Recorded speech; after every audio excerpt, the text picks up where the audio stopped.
আসসালামু আলাইকুম আমার প্রিয় ভাই ও বোনেরা, আপনারা সবাই কেমন আছেন? আশা করি সবাই ভালো আছেন। আমিও ভালো আছি আলহামদুলিল্লাহ। শারীরিকভাবে আমি ভালো আছি, কিন্তু মনটা বেশি ভালো না। আমার মনটা কেন খারাপ সেটা আপনাদের সাথে শেয়ার করব। আমার মনটা কেন খারাপ সেটা শুনতে চাইলে শেষ পর্যন্ত আমার সঙ্গেই থাকুন। তো এই যে আমি ইলেকট্রিক জিনিসগুলো পরিষ্কার করে নিতেছি, টিস্যুর মধ্যে একটু নারকেল তেল দিয়া পরে মুছে নিতেছি। তা আপনারা কে কীভাবে মুছে নেন আমাকে জানাবেন কমেন্টে। তো সুইচগুলো বেশি ময়লা হয়ে গেছে, ভাবলাম শীতের আগে পরিষ্কার করে নিই, কারণ শীতের সময় একদম দিন ছোট, নিত্যদিনের কাজ করে কুলানো যায় না, আর এটি তো বাড়তি কাজ, সেগুলো কখন করবো। এই জন্য আমি শীতের আগেই পুরোপুরি শীতের প্রস্তুতি নিয়ে নিতেছি। তো সব কাজ গুছায়া অফ ক্যামেরায় নাস্তা করে রুম গুছায়া রুম টুম ঝাড়ু দিয়ে এখন যে রান্না করতে আসলাম। আমি লাউ রান্না করে নিব ইলিশ মাছ দিয়ে। তা আমি এই পাশের চুলায় লাউটা বসায়া ওই পাশের চুলায় দিয়ে এই পাশের চুলায় আরেকটা তরকারি রান্না করে নিব। তা আমার প্রিয় ভাই ও বোনেরা, বন্ধুরা, যে যেখান থেকে আমার ভিডিওটা দেখতেছেন, কাছে দূরে, দেশ এবং দেশের বাহিরে, সবাইকে জানাই আমার অন্তরের অন্তঃস্থল থেকে অফুরন্ত ভালোবাসা। তো আমার বন্ধুরা, আমি আপনাদের কাছে অনেক কিছুই বলতে চাই, কিন্তু যখন আমি ভয়েস দিতে আসি তখন সব কিছু ভুলে যাই। তো আমার প্রিয় বন্ধুরা, ভাই বোনেরা, যারাই আমার ভিডিওটাতে দেখতে দেখতে এই পর্যন্ত চলে আসছেন ভিডিওটা, প্লিজ আপনারা একটা লাইক দিয়ে বাকিটা সময় আমার সঙ্গেই থাকুন। আমার ভিডিওটা দেখতে থাকুন। আজ হয়তো ভালো লাগে না, কাল হয়তো ভালো লাগতেও পারে। কখন কার কোন কাজ দেখে ভালো লাগে কেউ বলতে পারে না। আর আমার ভিডিওটা দেখে যদি আপনাদের একটু হলেও ভালো লাগে, তাহলে আমার চ্যানেলটা সাবস্ক্রাইব করে পাশে থাকা বেল আইকনটা অন করে দিবেন। তাহলে আমি ভিডিও ছাড়া মাত্রই আপনাদের কাছে পৌঁছায় যাবে। আর ভিডিওর মধ্যে যদি আমার কোনো কথায় আপনারা কষ্ট পেয়ে থাকেন, তাহলে সবাই ক্ষমার দৃষ্টিতে দেখবেন, কারণ আমি মানুষ মাত্রই ভুল।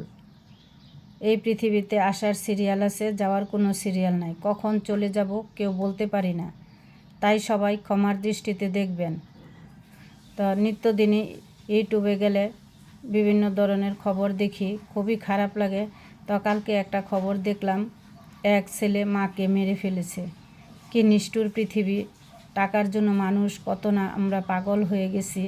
আমরা কোনো কিছুই চোখে দেখি না, আপন পর কিছুই ভাবি না। ছেলে মাকে খুন করে ফেলে।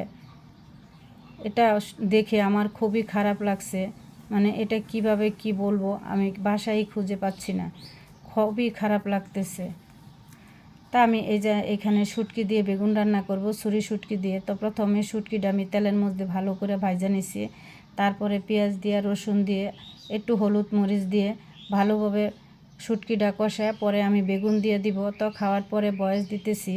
তা আমি বেগুন তরকারিটা খাই না, আমার মেয়ে আর হাজব্যান্ড খাইছে। তা এরা বলছে খুবই ভালো হয়েছে, খুবই সুস্বাদু হয়েছে। তা আমার ঘরে আবার খাবার নিয়ে এক একজনের এক এক রকমের খাবার ভেদাভেদ আছে, কারণ আমি এইটা খাই না, ও এটা খায় না, এর জন্য সবার পছন্দ মতোই মানে তরকারি রান্না করতে হয়। তাই এখন একটু কমে গেছে, আগে আরও বেশি করতাম, এখন শরীরটা ভালো লাগে না। তো এই জন্য ইউটিউবে সময় দিতে হয়, এই জন্য একটু রান্নাবান্নাও কম করি। তো আমি আবার অফ ক্যামেরায় চিংড়ি মাছের ভর্তা করে নিছিলাম। তো চিংড়ি মাছের ভর্তাটার আগে একদিন দেখাইছি, আমি হাতে চটকে চিংড়ি মাছের ভর্তাটা বানাই, খুবই সুস্বাদু। এটা হইলে আমার আর কিছু লাগে না।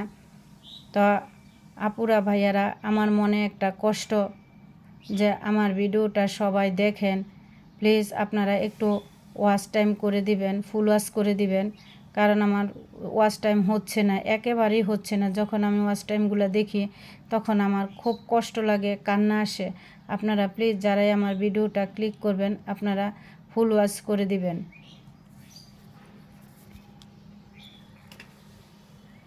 এত কষ্ট করে ভিডিও বানাই, আপনারা যারা ভিডিওটা পুরো দেখবেন হেলদি একটা কমেন্ট করে যাবেন।